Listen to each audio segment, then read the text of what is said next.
Okay, so just imagine this. Imagine that you find out that your wife has been arrested for horrible allegations towards your two young children. You say that you haven't seen your family for about 13 months. You haven't stepped a foot within the family home. I don't know where you've been, but you say that you're working on reconciliation towards, your marriage, of getting your marriage back together and your family together as well.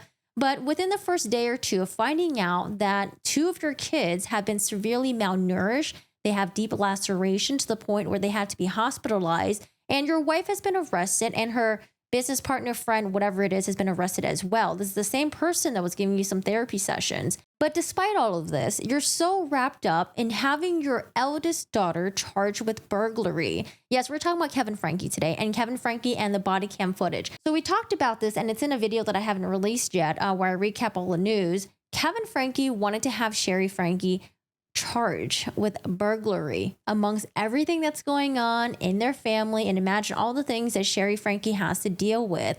Sherry Franke is 20 years old, and she's the eldest of the Franke daughters. Now, over a year ago, she did have to call 911 because she was notified by neighbors that her siblings were running around the street and they were being unsupervised, and then possibly mom may have not been home for quite some time. I don't even know where dad was or if dad was even mentioned. But Sherry Franke called 911 asking police to check up on the siblings and to make sure the kids were okay, had food. Sherry Franke at this time is in college. She's busy doing college things, and she's an adult at this time, and she's just probably trying to focus on her life. But at the same time, having to deal with the burden of making sure your siblings are okay as well under the care of their parents. Now, shortly after the arrest of Jodi, Hildebrandt, Ruby Franke, Sherry Franke went back to the family home because she needed to collect some of the things that belonged to two of her younger siblings. She goes to the home with Division of Children's and Family Services, and DCFS wanted police there because they weren't sure whether or not Kevin Franke was going to be cooperative during this time. And so the police goes there to escort Sherry Franke, DCFS, to collect some of the belongings of the children. But in addition, Sherry Franke also takes some other things as well. And I think a lot of us believe that she was there to possibly collect evidence against her mom, maybe her parents, maybe mom and dad. Now, Kevin Franke at this point hasn't been to the house in, he said, 13 months. He hasn't seen the kids. And he goes to the house and he realizes that some of the belongings are missing. What does he do? He calls 911. He calls the police. He says that he believes the eldest daughter, Sherry, may have entered the home unlawfully and burglarized. He wanted her to be charged in a phone call. Now, initially, maybe, Kevin Franke didn't know why Sherry Franke was at the home in the first place. Maybe. And maybe when he arrived at the house and he saw that the door had been kicked down, and maybe he thought it was Sherry Franke who did it. But the police on the phone call clarified, saying that hey, no, we are the ones that, we kicked the door down. We had a search warrant to find your other children. And that's the reason why the door was broken like that. And when they explained the situation of what happened, he still wanted to charge his daughter. And when I initially heard about this, it was a news article reported by kutv that Kevin Franke wanted his daughter charged. And I was like, okay, I don't have the original source. We don't have the police reports. But now we got the body cam footage. But what I thought was interesting was that before the body cam footage came out, before any copies of police report came out, which they're not out yet, Randy Kester, who is an advocate for Kevin Franke, he's a lawyer, but he's been advocating him in the news because Kevin Franke has not made any public appearances yet. He hasn't made any interviews, but Randy Kester is the face currently. So initially, when KUTV asked Randy Kester about this whole burglary thing, about Kevin Franke wanted to charge Sherry Franke, the interesting statement that Randy Kester gave was, let me pull it up really quick. 2 News had an interview scheduled with Kevin's attorney, Randy Kester, but it was canceled due to the current state of the juvenile court case. Okay. However, Randy Kester shared a statement with 2 News regarding these reports, in quotation marks. Kevin didn't do either. He and Sherry are working together on bygones and resuming a loving, healthy father-daughter relationship. Kevin is still trying to understand and correct the upside-down world that was dealt to him, so it doesn't seem like it's any of his fault. It's a lot to deal with all at once. So the fact that it says he didn't do either, I wonder, maybe could have been a quote taken out of context, but it just seems like they're kind of denying this whole burglary charging thing. But now we got the police body cam footage. So just a shout out to KUTV News. They're local news that have been reporting on this. They're in Utah. There you go.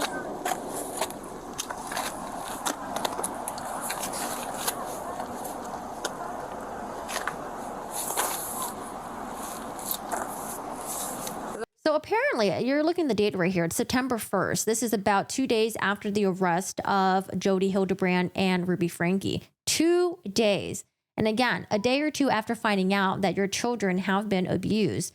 So amongst the items that were missing that Kevin Franke realized, there were some, I think some like phone devices, maybe like, was it passports maybe, laptops, digital journals, other journals. And it seems that it's possible that Sherry Franke has been collecting evidence, possibly against her parents. So I can see why Kevin Franke could be very concerned with what's going on. At this point, Sherry Franke returns the item really quickly. She drops them off at the police station in Springville. Springville police then calls Kevin Franke to come and retrieve the items. Is it all there? Yes. Yeah, explain to me again why this was not robbery. Again, explain to me why this is not robbery. Because in the news report, it says that they had a phone call previously explaining to him that they weren't going to charge Sherry Franke with this. It's a civil issue, and that he hadn't been in the home for about 13 months. So are you really being deprived of these items? You haven't been home for a while, so. Because it's a civil issue. You guys are family. She's been in the house before. You haven't been in the house in a year. Which he said, even through the lawyer, they haven't been in the house in about 13 months. He had no contact with the children for 13 months. He was shocked, devastated, hurt, felt deceived, didn't know any of that was going on. He hadn't seen his kids for 12 months or more.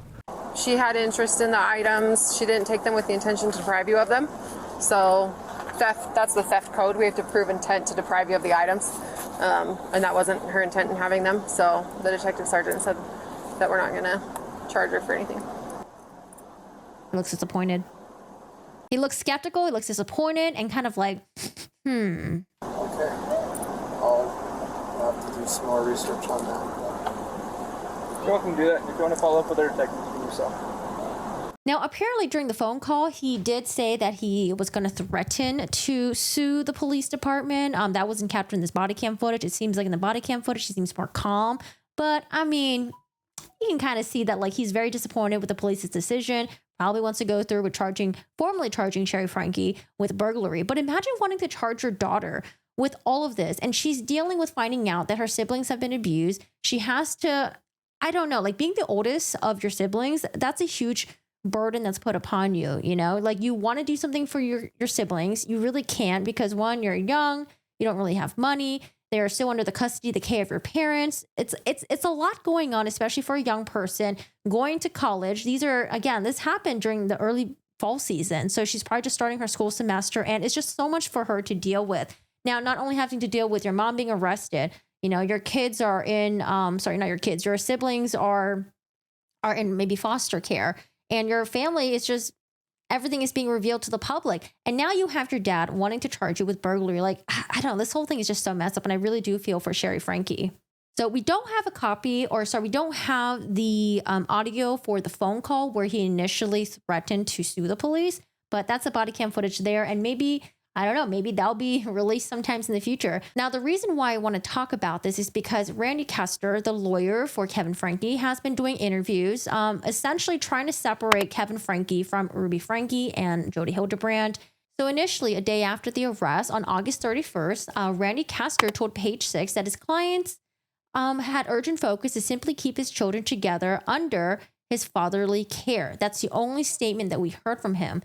Now, it wasn't until maybe like a couple weeks later, I feel like after Jodi Hildebrandt's victims came out, were they actually becoming more vocal about the situation, having more opinions? Because before Jodi Hildebrandt's victims came out, they were just trying to be very minimal when they were doing their interviews, saying things that like, mom had the kids for the summer, went out of the county with the kids. If he had known or thought if there was abuse going on, he would have been all over it. And then when they asked him, well, do you think that he's going to defend Ruby Franke? The answers were, if the allegations were true, Kevin has never condoned abuse.